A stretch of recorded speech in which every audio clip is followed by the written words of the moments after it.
জুবিন গাৰ্গৰ মৃত্যুৰ দুৰ্ভাগ্যজনক আৰু অসমৰ জাতীয় জীৱনৰ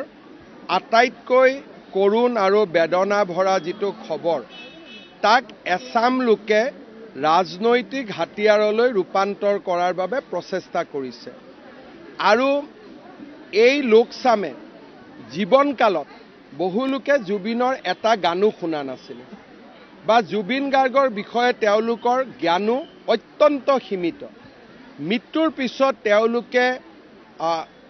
জুবিনৰ গোটেই আদৰ্শটোকে অন্য এটা প্ৰেক্ষাপটত প্ৰতিষ্ঠা কৰি ৰাজনীতি কৰিব বিচাৰে কিন্তু মই ভাবো যে ভূপেন হাজৰিকাৰ মৃত্যুৰ পিছতো ৰাজনীতি হোৱা নাছিল জ্যোতিপ্ৰসাদ আগৰৱালা বিষ্ণুপ্ৰসাদ ৰাভাৰ মৃত্যুৰ পিছতো ৰাজনীতি হোৱা নাছিল আৰু জুবিন গাৰ্গৰ মৃত্যুৰ পিছতো ৰাজনীতি নহয় কাৰণ জুবিন গাৰ্গক বিজেপি এজিপি কংগ্ৰেছ সকলোৱে ভাল পাইছিল আৰু ইয়াত ৰাজনীতিৰ কোনো অৱকাশ নাই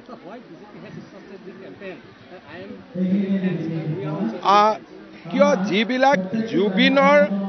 নকল অনুৰাগী বহুত ওলাইছে যিসকলে জীৱনকালত জুবিনক অত্যন্ত কঠোৰ ভাষাৰে সমালোচনা কৰিছিলে তেওঁলোকে জুবিনৰ অনুৰাগীৰ এটা ভাও লৈ অসমখনক অশান্তি কৰাৰ পৰিৱেশ এটা ৰচনা কৰিছিল সেইকাৰণে বিজেপিয়ে জুবিনৰ গান ভাল পোৱা জুবিনক ভাল পোৱা অনুৰাগীসকলক লৈ যে যিকোনো মূল্যৰ বিনিময়ত আমি অসমখনক অশান্ত কৰিব নিদিওঁ এইখন বিষ্ণু ৰাভাৰ অসম জ্যোতিপ্ৰসাদৰ অসম ভূপেন হাজৰিকাৰ অসম জুবিন গাৰ্গৰ অসম ইয়াক আমি কেতিয়াও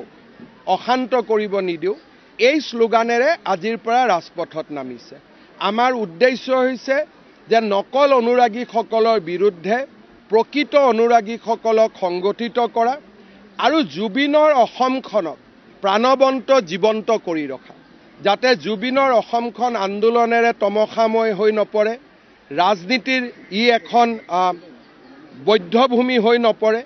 তাৰ কাৰণে আমি প্ৰচেষ্টা কৰিম যে জুবিনৰ প্ৰকৃত অনুৰাগীসকলক লৈ সুন্দৰ আৰু সোণোৱালী অসম এখন নিৰ্মাণ কৰা ডিচেম্বৰৰ শেষৰ সপ্তাহত বা জানুৱাৰীৰ প্ৰথম সপ্তাহত অমিত শ্বাহ ডাঙৰীয়া আহিব তেওঁৱে আধাৰশিলা স্থাপন কৰিছিল আৰু তেওঁৰে কৰকমলেৰে আমি আমাৰ মহাপুৰুষ গৰাকীৰ জন্মস্থানৰ সংলগ্ন যিটো আমাৰ প্ৰজেক্ট তাক আমি উদ্বোধন কৰিম আজি কেইবাটাও আছে আমাৰ ধুনীয়া সুইমিং পুল এটা হ'ব গৈ আছে ধুনীয়া ৰাস্তা এটা হৈছে জইণ্ট ডিৰেক্টৰ হেল্থৰ নতুন কাৰ্যালয় হৈছে এটা CIDFত নতুন বাণিজ্যিক ভৱন এটা হৈছে নগাঁও চহৰখন বহু দিশে আগবাঢ়ি গৈছে তাৰ 4টা গুৰুত্বপূৰ্ণ প্ৰজেক্ট এতিয়া আমি উদ্বোধন কৰিম ৰাজেন গোহাঁই ডাঙৰীয়াৰ উত্তৰোত্তৰ উন্নতি সুস্বাস্থ্য সুন্দৰ ৰাজনৈতিক জীৱন মই কামনা কৰিছোঁ